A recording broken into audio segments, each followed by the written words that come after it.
rajim.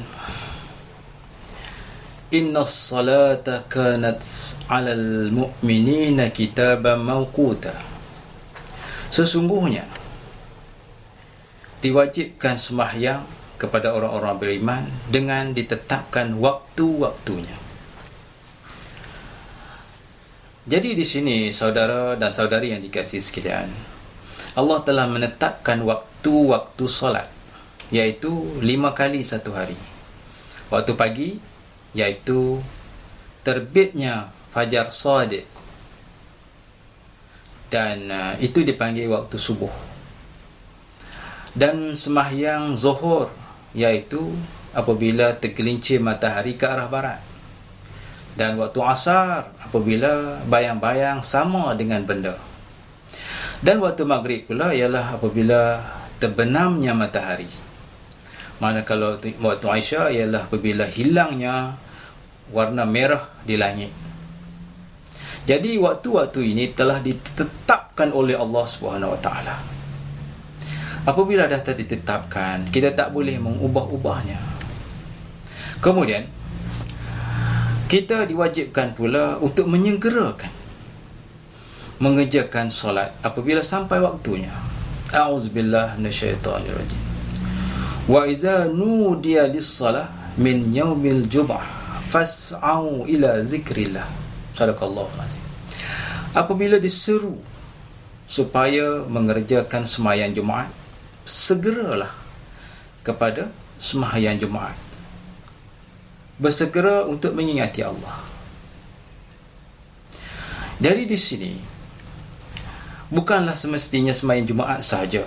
Setiap waktu, Zuhur, Asar, Maghrib, Isya, Subuh, hendaklah disegerakan. Apabila sampai saja waktu, segera datang. Bagi orang-orang lelaki khususnya, mereka diwajibkan datang ke masjid. Apabila diserukan hayya 'alas salah, marilah mengerjakan solat.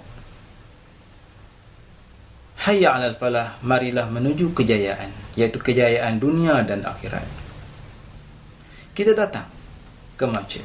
Sebab apa Allah Ta'ala mewajibkan sembahyang berjamaah bagi orang lelaki? Firman Allah Subhanahu Wa Ta'ala di dalam Al-Quran, warka'u ma'ar raki'in, rukuklah bersama-sama orang yang rukuk. Jadi di sini wajib dikerjakan secara berjamaah. Semua waktu kecuali orang-orang perempuan, mereka tidak diwajibkan berjamaah. Mereka sembahyang di rumah. Itulah yang lebih afdal. Tapi bagi lelaki, mereka dikehendaki supaya mengerjakan solat secara berjamaah di masjid dan di awal waktu. Saudara-saudari yang dikasihi sekalian, kita kena menggerakkan diri kita. Tidak ada siapa lagi yang boleh menggerakkan kita. Allah menggerakkan kita untuk mengerjakan. Jadi kita kena berdoa. Kita kena berdoa, ya Allah, ya Tuhanku, berilah kekuatan kepada aku untuk mengerjakan salat secara berjamaah di masjid. InsyaAllah Allah Subhanahu Wa Taala mengabulkan doa. InsyaAllah kita dapat menunaikan sembahyang secara berjamaah di masjid tepat pada waktunya. Kalau kita nak lihat, kita nak relatekan dengan kehidupan seharian, apa kata kalau kita memanggil anak kita, tiba-tiba anak kita tadi bermain-main, dia tak peduli dengan panggilan kita, acuh tak acuh, kita panggil lagi, dia tengok kita buat tak tahu, kita panggil lagi, dia bagi tahu nanti 1 jam nanti saya datang. Apa perasaan kita apabila anak-anak kita buat main-main pada kita? Kita panggil, dia buat main-main, dia lebih asyik kerja-kerja dia. Kemudian apabila kita tekan lagi panggil, dia bagi pula masa, 2 jam nanti saya datang. Kadang-kadang dia tak datang langsung. Perasaan kita macam mana? Apakah hadiah yang akan kita berikan kepada anak kita yang macam itu? Adakah kita akan bagi suatu hadiah yang istimewa kerana dia menderhakai kita? Ataupun kita hadiah dengan sebilah rotan? Tentu tuan-tuan akan pandang rasa panas hati apabila anak-anak buat macam tu. Itu baru anak kita. Macam mana kita hubungan kita dengan Allah Subhanahu Wa Taala? Allah Taala telah menciptakan kita dari tiada kepada ada. Kemudian kita telah berjanji kepada dia bahawa kita ni adalah hamba dia. Iaitu Allah kata di dalam Al-Quran, A'udzubillahi minasyaitonirrajim, wa ma khalaqtul jinna wal insa illa liya'budun. Tidak dijadikan jin dan manusia melainkan untuk menjadi hamba ibadah kepada Allah. Itu perjanjian kita.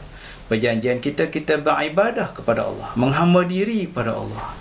Tiba-tiba bila Allah Ta'ala panggil untuk mengerjakan solat, lengah-lengah, melengah-lengah, sampai 1 jam, 2 jam baru nak menggerakkan diri pergi ke sembahyang. Itu pun buat lebih-lebih kurang. Jadi adakah orang yang macam ni diiktiraf sebagai hamba Allah? Dan apabila dia meninggal dunia di akhirat nanti, ke mana nak diletak orang yang macam ni? Yang lengah-lengah, yang lalai kepada Allah Subhanahu Wa Taala. Fikir-fikirkanlah. Tidak ada tempat orang-orang yang macam ni, melainkan Allah Ta'ala mengampun dosa-dosa mereka.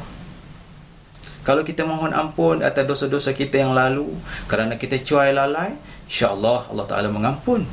Dan kita bertobat pada Allah, dan kita mula hidup baru, iaitu dengan menggerakkan diri kita pergi ke masjid berjamaah tepat pada waktunya, jangan melewat-lewat.